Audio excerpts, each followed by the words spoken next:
ప్రపంచ ఆత్మహత్యల నివారణ దినోత్సవం సందర్భంగా కూకట్పల్లిలో 2K వాక్ నిర్వహించారు. నగరవాసుల్లో ఆత్మహత్యలపై అవగాహన కోసం నిర్వహించిన ఈ వాక్ ని టాలీవుడ్ యాక్టర్స్ ప్రారంభించారు. పెరుగుతున్న ఆత్మహత్యలపై అవగాహన కల్పించడానికి ప్రతి ఏటా అవేర్నెస్ ప్రోగ్రామ్స్ కల్పిస్తామన్నారు నిర్వాహకులు.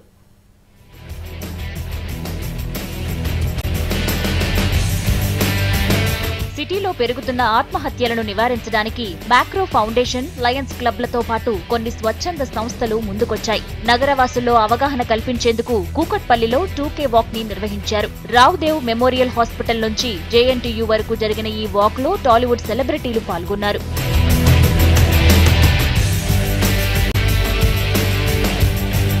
క్షణికావేశంలో తీసుకునే నిర్ణయాలతో జీవితాన్ని నాశనం చేసుకోవద్దన్నారు సెలబ్రిటీలు. అండగా ఉండాల్సిన తన ఫ్యామిలీని అనాథలుగా మార్చొద్దని అంటున్నారు. ప్రస్తుతం యూత్ లో చాలా మంది డిప్రెషన్కి వెళ్ళిపోతున్నారు. ధైర్యంగా ఉండాలి, స్ట్రాంగ్గా ఉండాలి, పాజిటివ్గా ఉండాలి. సూసైడ్ అనేది తప్పండి, ఇది పెద్ద క్రైమ్. అది సూసైడ్ చేసుకోదు. ధైర్యంగా నిలబడాలి, ధైర్యంగా చేసుకోవాలి. అండ్ చాలా ఉంది life, this lot of thing in life. So సాధించడానికి చాలా ఉంది. సో అది మనం సాధించగలిగితే అంతకంటే హ్యాపీ ఉంది. అమ్మ నాన్న ప్రేమనే సూపర్ ప్రేమ అండి. అనుకున్న ఏం సాధించండి, సూసైడ్ మాత్రం చేసుకోకండి. అండ్ అది చాలా దారుణం. ఇక్కడికి వచ్చినందుకు నేను గ్రేట్ఫుల్గా ఫీల్ అవుతున్నాను. బికాజ్ సొసైటీలో చూస్తున్నాము సూసైడ్ చాలా మంది చేసుకుంటున్నారు. అండ్ ఇండస్ట్రీలో కూడా మేము చూస్తున్నాము. ఏ ప్రాబ్లం వచ్చినా కూడా సూసైడ్ అనేది సొల్యూషన్ కాదు. ప్రతిదానికి ఏదో ఒక రీజన్ ఉంటుంది. బట్ మనం అది ఏదైనా మనకు కావాలి అనుకున్నప్పుడు దాన్ని సాధించుకోవాలి, ఒక కసి పెరగాలి. కానీ పిరికితనంగా మనం సూసైడ్ చేసుకోవడం అనేది అది కరెక్ట్ కాదు. దేశంలో ఆత్మహత్యలు చేసుకునే వారి సంఖ్య రోజు రోజుకు పెరిగిపోతుందన్నారు డాక్టర్ జాహ్నవి, మరో డాక్టర్ జవహర్ లాల్. మానసిక ఒత్తిడి, లవ్ ఫెయిల్యూర్ తో భవిష్యత్తు నాశనం చేసుకోవద్దని అన్నారు. నేషనల్ క్రైమ్ రికార్డ్ బ్యూరో లెక్కల ప్రకారం భారత్ లో దాదాపు 2 లక్షల మంది ఏటా సూసైడ్ చేసుకుంటున్నారు.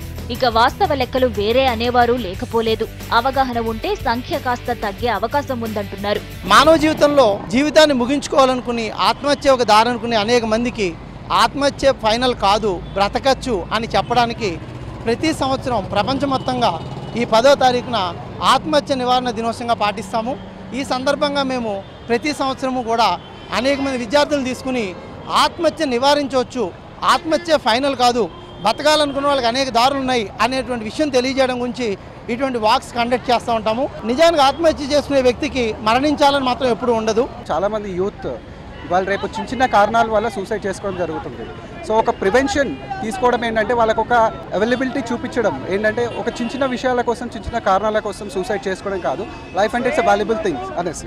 ఏదైనా ప్రాబ్లమ్స్ ఉంటే సూసైడ్ ఒక్కటే ఇది కాదు, we have solution for it.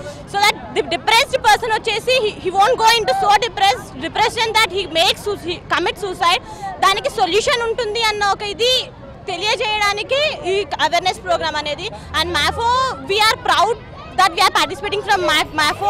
పెరుగుతున్న ఆత్మహత్యల నివారణకు స్వచ్ఛంద సంస్థలతో పాటు ప్రభుత్వం, విద్యా సంస్థలు అవేర్నెస్ కార్యక్రమాలు చేపట్టాల్సిన అవసరం ఉందంటున్నారు మేధావులు. చదువు, ఉద్యోగాల పేరుతో తల్లిదండ్రులు చిన్నారులపై ఒత్తిడి పెంచకూడదని సజెస్ట్ చేస్తున్నారు మానసిక నిపుణులు.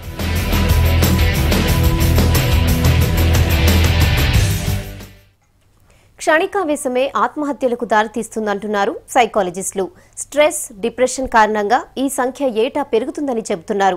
చనిపోయే ముందు కాస్త ఆలోచిస్తే నిర్ణయం వెనక్కి తీసుకోవచ్చంటున్నారు.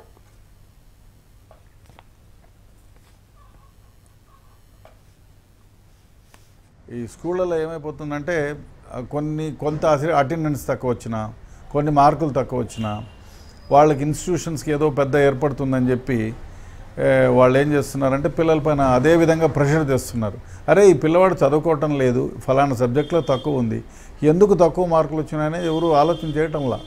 ఇటు తల్లిదండ్రులకు అరే మా వాడికి ప్రోగ్రెస్ రిపోర్ట్లు తక్కువ వచ్చింది కూర్చోబెట్టి చెప్పాలా, లేదు స్కూల్లో కూడా ఎస్ ఈ పిల్లవాడికి కెమిస్ట్రీలోనో ఫిజిక్స్లోనో తక్కువ వచ్చాయి, ఎందుకు తక్కువ వచ్చాయి, మిగతా దాంట్లో అంతా 80%, 90% వచ్చేవాడు ఈ పర్టికులర్ సబ్జెక్ట్లోనే 40%, 30% ఎందుకు వస్తున్నాయి.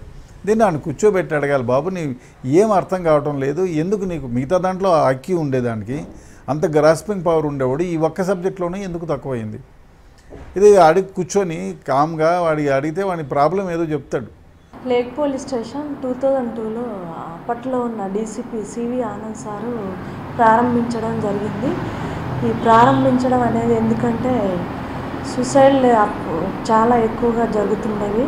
వీళ్ళని ఎలా అయినా కంట్రోల్ చేయాలని చెప్పేసి అప్పట్లో ఉన్న డీసీపీ చాలా ఇంట్రెస్ట్గా దీన్ని ప్రారంభించారు. అప్పటి నుంచి ఇప్పటి వరకు మంత్లీ ఒక 13 నుంచి 15 వరకు సేవ్ చేస్తూ ఉంటారు మా సిబ్బంది. కానీ మొత్తం 3 బీసీస్ వేస్తాము.